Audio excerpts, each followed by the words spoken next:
guys, it's Adrian, aka That Spanish Gamer, and today I'm bringing you the first review on my channel of a weapon. So to kick things off with this series, I'm going to start with the AEK, which is one of my favourite weapons. So I've recently unlocked most of the attachments and I'm really happy about it. So let's get right into this. Just so you guys know, when I say a stat, I'm going to put it on this screen, because otherwise you can't believe me if it's right or wrong. So to make sure, I'll just put it on the screen and you'll be able to see it. So I'm going to start off with the general stats from synthetic.com. The maximum damage is 24, which is basically the average for an assault rifle. And it's actually been nerfed in the latest patch. It used to be 25, which means it was a 4-shot kill, but because it's been dropped to 24, it's going to be a 5-shot kill, which is a bit, I don't know, I think it's a step in the right direction, because then PDWs are a bit more powerful. I don't know if this actually happened to handguns. I hope it didn't, because that would just be ridiculous. So now the minimum damage has not been dropped. It's 18, so it means it's a 5 to 6 shot kill, which is still the same as before the 6-shot kill. The drop starts at 8 meters, so if your target is 8 meters in front of you, then you will be able to kill him in 5-shot. If it's 55 or more, then you'll kill him in 6-shot. So yeah, it just varies on that. So now the fire rate, it's got 3 fire modes. It's got automatic, burst, and semi-automatic. So the fully automatic fire mode, it's got a 900 rounds per minute. The burst fire mode, it's got a 900 rounds per minute. So you'll get the full benefit of this weapon, which is basically its rate of fire. I mean, this weapon is really good at close range because of its rate of fire. You can't really use it at long range because you won't get a lot of kills. So, but the only exception to that is the semi-automatic mode, because that just depends on your trigger finger, and if your trigger finger's good, then you'll get good rate of fire. So it's got a muzzle velocity of 580 meters per second, and it drops up to 330 meters per second if you've got a suppressor. And I think that's about average. I don't know actually, because I haven't looked at the stats of other weapons. We will look at the stats of other weapons probably next week. I'm gonna be uploading more videos during this week, just because it's Christmas, and you know, I think I've got more time to edit videos and to get more footage. So yeah, it's got a magazine size of 31 rounds, which is actually really average for the assault rifles. And there's only the exceptions of the Bulldog and the Scar Age and the FAMAS.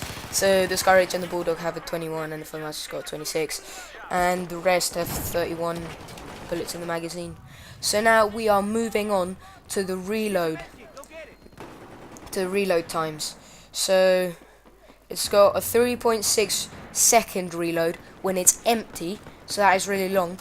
But when it's got a few rounds left, or 1 round left, it's got 2.3 second, because if it's empty, then you've got to cock it to get the round in the chamber. So I think that's a really long, that is a really long reload. Like, I think there's only the FAMAS, it's got a bit of a higher reload time, because it's a bullpup weapon, but for it not being a bullpup weapon, it's quite long.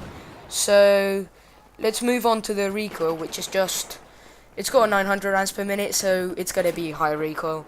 So starting off, recoil up is 0.38, which is kind of high. Then the recoil left is 0.15, which is really low.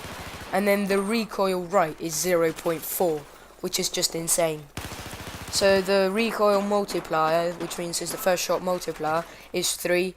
So I think an angle grip will come in hand when you're actually burst firing, or if you got it semi-automatic, or you can just have an ergo grip, which will give you more hip fire, and it will also reduce your recoil. So now the spread, it's 0.17 when you are moving and you're not ADSing, and when you're ADSing and you're not moving, it's 0.2. When you're ADSing and you're moving, it's 1. So that means that your hip fire is quite bad. So when you're standing, it's 3. When you're crouching, it's 2.5. When you're prone, it's 2. And When you're standing but moving, it's 3.5. When you're hip, like crouching but moving, it's 3. And then when you're prone and moving, it's 2.0. These all were the hip fire stats. The ADS stats I already said. Not moving, 0.2. Moving, 1. So now, the attachments that are available for this weapon are suppressors, which are all of them, the heavy barrel, the flash hider, compensator, muzzle brake, target pointer, which is probably like a laser sight, angled slash folding grip, ergo slash vertical grip, potato slash stubby grip, and then a bipod. I think all of the weapons have a bipod instead. I don't think the PDWs do. I'll have to check that. But now I'll just give my general opinion on this weapon. I really like this weapon, and it's probably one of my favourite weapons. I've used it quite a lot. I think I've almost got the mastery dog tag for it. And the weapons that I've got the mastery dog tag for are the Ace-23, the Ace-52 CQB. Don't ask me why. I really like that weapon. Then the Bulldog, the F2000, and I'm on my way to getting the AEK. If you want me to do some series on that, like my way getting to the service stars, then just ask for that. Leave that in the comments. But I really enjoy playing with this weapon. It's really fun, and I get really good close quarters action with this weapon. It's one of my favorites, as I've said many times, and it's basically because of the rate of fire. Like, the rate of fire is the one that actually gives you the advantage in close quarters, because otherwise any weapon could beat you. And I think this is a really good thing about the AEK. Also, I think my favorite attachment combo would be a muzzle brake to stop that vertical recoil, an ergo grip to help with the hipfire accuracy and probably more of the recoil, and then I think I would just have a coyote sight like I got in the videos at the moment. It's one of my favourite sights because it's very wide open. It's like a red dot sight, and you can't really go wrong with it. It's just a little dot, and it's very wide, so it doesn't block much of your screen. And that's one of my favourite combinations. But also you can have an angled grip for this first shot multiplier. It was really high, so if you're burst firing and you're gonna get that first shot multiplier a lot of times, then just go for the angled grip, the muzzle brake, and the sight that you want. I think I'm not gonna go with any accessory because the laser pointers they just give away your position, and since there's more smoke grenades being used after the latest patch, which has been the smoke grenades have just been buffed up a lot, because they used to be really bad and now they're actually quite good and they are actually useful. So I think that after that latest patch, I'm not going to use laser sights. They just give away your position, and same with flashlights. They just give away your position. What's the point? If DICE actually add night maps, then I will use those sights, but until then I don't think I will. The flashlight is actually good to blind people and to actually see people in dark spaces. Like, for example, in Operation Locker and Dawnbreaker, you can actually turn the lights off in a bit of the level, so a flashlight can really help you there.